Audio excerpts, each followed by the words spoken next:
Good morning. Today 9 August 2024 ફરી એકવાર આપ સર્વનો wisdom of word of God morning ડિવોશનમાં આવકાર કરવામાં આવે છે.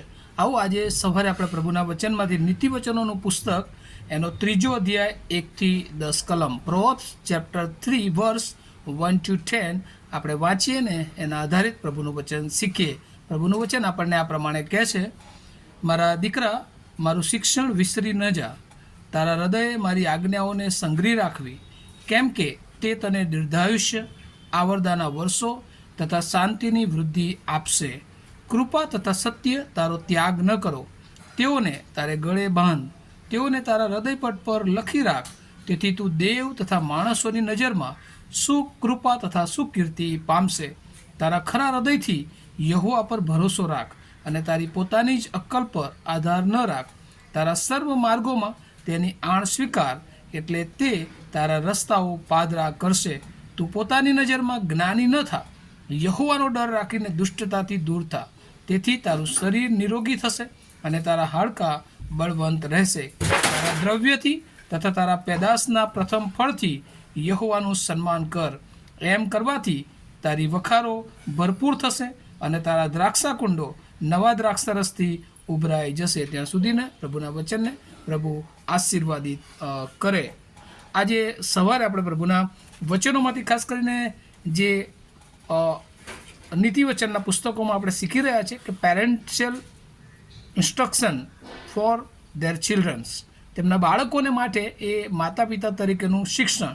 અને એમાં આજે ખાસ કરીને આપણે એ જ્ઞાનના વ્યક્તિત્વ અથવા તો જો આ શાસ્ત્ર ભાગનો એ કોઈ થીમ આપણે આપીએ તો એને એવું કહી શકાય કે આપણો હૃદયથી ઈશ્વર પર વિશ્વાસ રાખવો. Trust in the lord with all your heart. તારા પૂરા હૃદયથી યહોવા પર ભરોસો રાખ. અને અહીંયા ગીત શાસ્ત્રમાં અને નીતિવચનમાં અને સભા શિક્ષકમાં જ્ઞાનની જે સમજ ખરેખર જે વ્યક્તિની રીતે આપવામાં આવી છે અને એ આ પ્રમાણે છે કે પ્રાચીનના જે લોકો છે, હિબ્રુ લોકો, એ માનતા હતા કે જ્ઞાન એ માત્ર શિક્ષણ જ નહીં, પરંતુ એ અનુભવો આપવાનું અને અનુભવોને આધારે શીખવું એટલું જ પૂરતું નહીં, પરંતુ તેનો મુખ્ય હેતુ એ હતો કે યહોવા સાથે યોગ્ય સંબંધ બાંધી શકાય. દેટ મીન્સ કે relationship develop with the Lord Jehovah or Lord Jesus Christ. યશાયા 31:1, અયુબ 12:13 પણ આ વાત નોંધવામાં આવી છે. ઇઝરાયલનો યહોવા જે દેવ છે તે આપણે અગાઉ પણ જોયું કે એ જ્ઞાનનો સ્ત્રોત છે અને તેણે તેના જ્ઞાનથી દુનિયાને સમજણથી ઊભી કરી છે અને એ દ્વારા પોતાનું જ્ઞાન એ ઈશ્વરે જાણે કે પ્રગટ કર્યું છે. અને ખાસ કરીને દુનિયાના દેશો, 3જો અધ્યાયને આપણે આગળ જોઈશું તો એ કહે છે કે આખી ઇઝરાયલ તો નહીં પણ આખા દુનિયાનો જે રાજકર્તા છે એ દેશોનો એ ઈશ્વર પોતે છે. અને પ્રથમ જો કોઈ જ્ઞાનની વ્યક્તિ હોય તો તે યહોવા છે. અને એટલા માટે આવા ઈશ્વર કે જેણે જ્ઞાની યહોવા માનવજાતને પોતાના જ્ઞાનની ભેટ ઈશ્વરે એ આપી છે અને તેઓ જ્ઞાનની ભેટ આપે છે. અને જૂના કરારમાં આપણે જે જોઈએ છે કે દેવનો ભય એ શબ્દ એ જાણે કે આખા ખ્યાલને યોગ્ય રીતે રજૂ કરે છે. નીતિવચન 1 અધ્યાયના 7માં પણ આપણે જોયું કે દેવનો ભય એ દરેક હિબ્રુ જ્ઞાનનો સ્ત્રોત છે. અને ખાસ કરીને દેવની પવિત્રતા, દેવ પરનો ભરોસો રાખવો, દુષ્ટતાને ધિક્કારી, આમ દેવનો ભય એ જ્ઞાનના વ્યક્તિત્વને જાણે કે દર્શાવે છે અને જ્ઞાનની સાથે પણ સરખાવવામાં આવે છે, જ્ઞાનને માલિક સાથે પણ સરખાવવામાં આવે છે. એટલે જ્ઞાનના વ્યક્તિ તરીકે યહોવા છે એ માલિક છે. અને નવા કરારમાં જો આપણે જોઈએ તો ઈસુ ખ્રિસ્ત પોતે જ્ઞાનના વ્યક્તિ તરીકે એમની ઓળખ આપવામાં આવે છે.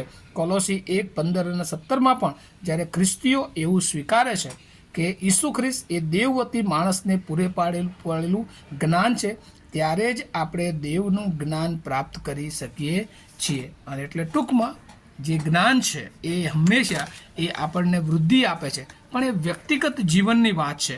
એ ઈશ્વરના હૃદય પર એના પર ભરોસો રાખવાની અને જ્યારે આપણે એવું સ્વીકારીએ છીએ કે ઈસુ ખ્રિસ્ત એ જ જ્ઞાન છે અને એના માર્ગમાં આપણે ચાલીએ છીએ, એની આજ્ઞાઓ પાડીએ છીએ, ત્યારે સતત એ આપણું આયુષ્ય વધારે છે. એ શાંતિથી આપણા જીવનના વર્ષો પૂરા કરવા માટે એની કૃપા, એનું સત્ય, એનો માર્ગ એ આપણને હૃદયપટ પર સતત એ દોરવણી આપે છે. અને બે બાબતો, જ્યારે આપણે દેવના જ્ઞાનમાં ચાલીએ છીએ ત્યારે માણસોની નજરમાં અને દેવની નજરમાં બંનેની દ્રષ્ટિમાં આપણે કૃપા અને ભરોસો પ્રાપ્ત કરીએ છીએ. અને આજે સવારે પ્રભુ આપ બધાને આ વાત શીખવવા માગે છે કે આપણી પાસે જે જ્ઞાન છે એ ઈશ્વરે આપ્યું છે, પણ એ ઈશ્વર એવું ચાહે છે કે આપણે હૃદયથી એના પર ભરોસો રાખીએ. ત્યારે એ જ્ઞાનનો સ્ત્રોત એ જીવનમાં ઈશ્વર આપણને આપે છે અને વધુને વધુ એ દ્વારા આપણા જીવનને વધુને વધુ આશીર્વાદિત કરી શકે છે. અને આ વચનો દ્વારા પ્રભુ એની બહુ જ મોટી કૃપા આપણના સર્વ પર રાખો.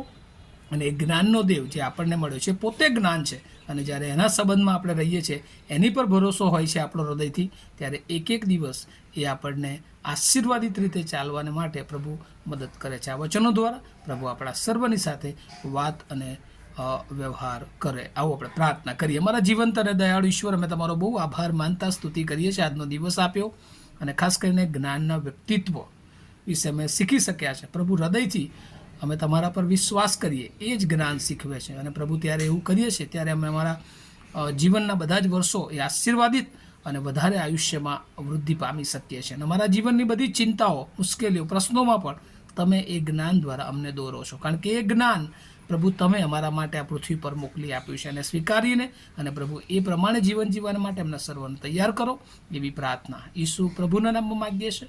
માટે સાંભળો અને તેનો સ્વીકાર કરો. Amen. Thank you. Have a nice day to all of you. Thank you.